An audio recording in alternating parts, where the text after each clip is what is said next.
Abelhas Biomacatinga, perguntas e respostas do ABC.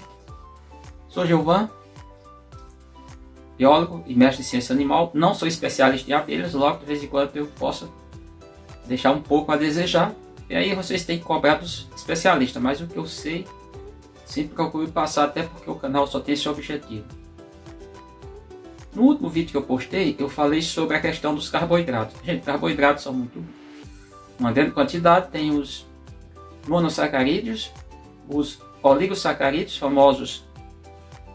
Tem a sacarose, a maltose, a lactose. E esqueci da lactose, que é o açúcar do leite dos mamíferos. Vamos entender porque tem muito. Não estamos tratando de leite de dendê ou leite de coco, outras coisas que o pessoal chama de leite. A palavra é genérica. Leite vem de lacto. Lacto vem de branco, do latim. Mas vamos entender aqui. De um modo geral, o que acontece? Os monossacarídeos, eles não sofrem hidrólise, mas sofrem oxidação. Não entendi nada. Foi vocês questionaram.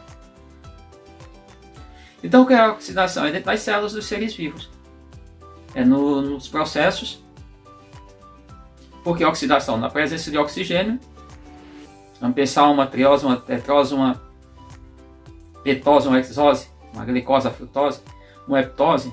A heptose é meio mais famosos mesmo, mais comum, inclusive na alimentação humana e de outros seres vivos, é a frutose e a glicose.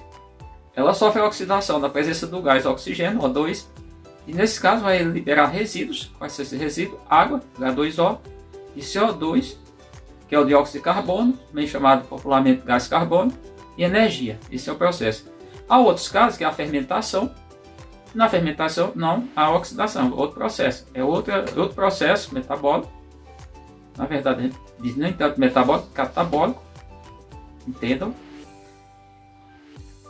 Mas o que acontece desde o açúcar, que a gente chama sacarose, que pode ser obtido, no caso do Brasil e outros países também, da cana-de-açúcar, no caso da Europa, da beterraba, mas tem outros também produtos. Ela sofre uma hidrólise.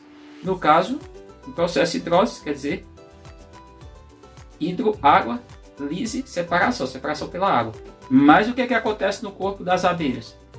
Vai haver uma quebra por conta de uma enzima chamada invertase, para liberar esses monossacarídeos. Portanto, se você está alimentando, foi a pergunta, está alimentando se a abelha está pegando no campo o néctar, são os açúcares das flores, ou se está consumindo o açúcar que você deu, eu chamo garapa de açúcar, porque é garapa mesmo. Ah, mas Gilvan, não precisa ir com os outros, não sou marido que vai com as outras, porque um xarope precisa, por definição, precisa ter a essência de alguma coisa, a origem de alguma coisa. Ali você só tem açúcar com água, sacarose. Eu preciso botar o limão. Se botar o limão, talvez as gotas lá de ácido cítrico pode até funcionar como xarope, pode até ser chamado de xarope a partir dali. Se não colocou nada, que é o que eu faço, e não faço isso, não coloco limão. Tem vitamina C lá no limão? Não sei, deve ter alguma coisa. O açúcar é pobre em termos de outras substâncias. O que é que o açúcar vai ter? Vai ter a sacarose. A sacarose vai ter nela uma igualdade, conjunto, é uma formada molécula de sacarose por frutose e glicose. É assim que ocorre em toda a sacarose. Tá? E a abelha vai separar. Nos néctar também tem a mesma coisa. Porém, tem uma diferença muito grande. O néctar é um produto que vem in natura lá da planta, que a abelha coletou lá na flor. Quando a gente compara a sacarose, é um produto industrializado, depende muito da procedência. Eu tenho discuti, fiz um vídeo a respeito disso.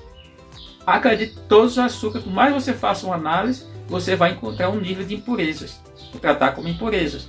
Essa impureza pode ser lá da cana, quando você corta a cana, o processo hoje, mesmo mecânico, mas é muito rápido. Mas antes, e ainda muitos locais, vou pegar um exemplo aqui do lado de Petrolina, tem Juazeiro da Bahia. Aqui tem uma açucareira, também produz álcool, enorme. Ela queima a cana, bota fogo na palha, essa é a realidade. Inclusive enche nossas residências, todos os moradores dessa cidade aqui, Juazeiro da Bahia e Petrolina, de folhinhos durante a noite. É uma bagaceira causando danos. Aqui só um parênteses. Para pessoas que têm doença respiratória, para crianças, pessoas idosas, é danoso, mais danoso para todo mundo. No caso desses são mais afetados diretamente. Portanto, eu faço porque um desafio a todos, a gente pegar, o pessoal diz, porque é água filtrada. Gente, porque água filtrada você tira alguma impureza que tem na água. Ainda o cloro, por exemplo, você é usado no tratamento da água. E por que na água destilada? Pode ser até água melequê, que tem a ausência de oxigênio. Água destilada não há necessidade não, mas se o cara achar, eu digo, pô, é o desafio, vamos fazer com água destilada, para a gente detectar a quantidade. Portanto, gente, não se preocupe em dar o alimento para as tuas abelhas, que é a garapa de açúcar. Tá? Eu já respondi isso aqui e volto a repetir. Isso vocês perguntam mais, não sei qual é o canal, que tem, o canal é formado por zootecnista, na minha área, mas é a questão de produção, a zootecnia trabalha com a produção, diretamente, mas a produção de animais. Eu disse e repito, você não entendeu, capacidade de suporte é porque eu não posso aumentar minhas abelhas, porque já está dentro do limite. Eu tenho que ter, pelo menos entender, e ali eu tenho uma quantidade de abelhas que elas podem viver bem naquela quantidade. Se eu aumentar, extrapolar, eu vou ter que, sim, aí apostar na garapa de açúcar, ou outros recursos, mas aí tem a questão do pólen. Eu não me alimento minhas abelhas de pólen porque eu estou no local que é favorável. Quem está em locais que não é favorável, pense em ter plantas que produzam pólen. Tem plantas que nas flores tem mais pólen, outras menos. As mimosas é um exemplo. Pensa nas mimosas, se você quer plantas que produzem muito pólen, não só as mimosas, mas as mimosas é um gênero de plantas que tem, por característica, produzir muito pólen. Então, eu acho que eu te expliquei, que você perguntou, essa questão da capacidade de suporte. Capacidade de suporte é isso.